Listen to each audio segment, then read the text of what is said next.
হয়েছে, তখন আমি আইসা পড়ম। তখন মনে হয়েছে যে অফিসে পানি নাই, মানে আছে, মানে অল্প আছে। তো তখন মনে হয়েছে, আসসালামু আলাইকুম রহমতুল্লাহ। আপনারা তো অনেকে রাগ করবেন, কিন্তু তারপরেও বলতে হয় যে আসলে আমরা প্রবাসে কিভাবে থাকি, কিভাবে ডিউটি করি। ডেইলি এক কাহিনী, কিন্তু তারপরে আপনাদের সাথে শেয়ার করি কি হয় আমাদের সাথে নিত্যদিন। আজকে ডিউটি শেষ হয়েছে 1 ঘন্টা শেষ, মানে 1 ঘন্টা ওভার হয়েছে আর কি। ডিউটি শেষ মানে ডিউটির শেষের যে টাইম, তার থেকে 1 ঘন্টা ওভার হয়েছে, তখন আমি আইসা পড়ম।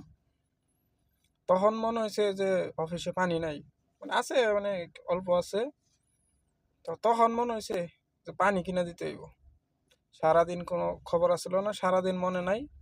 এখন মনে হয়েছে ডিউটি শেষ, 1 ঘন্টা আরো লেট হয়েছে, তখন আজকে এই পানি কিনে দিতে হইব। অথচ পানি কিন্তু আছে, কিছু চলবো, 1-2 দিন চলবো। পরে যে তাদের হুকুম মানতেই হবে। পরে আবার গেছি মার্কেটে, মার্কেটে যায় 10 কার্টন পানি উঠাইয়া সেটা আবার নামিয়ে তারপরে আসলাম। এটা হচ্ছে আমার নিত্যদিনের কাহিনী। ডেইলি এরকম হয়, আধা ঘন্টা, 1 ঘন্টা, 1.5 ঘন্টা, কতদিন 2 ঘন্টাও দেরি করে।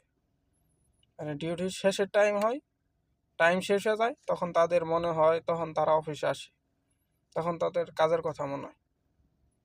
নিত্যদিন ডেইলি আমার সাথে এগুলো হইতেছে।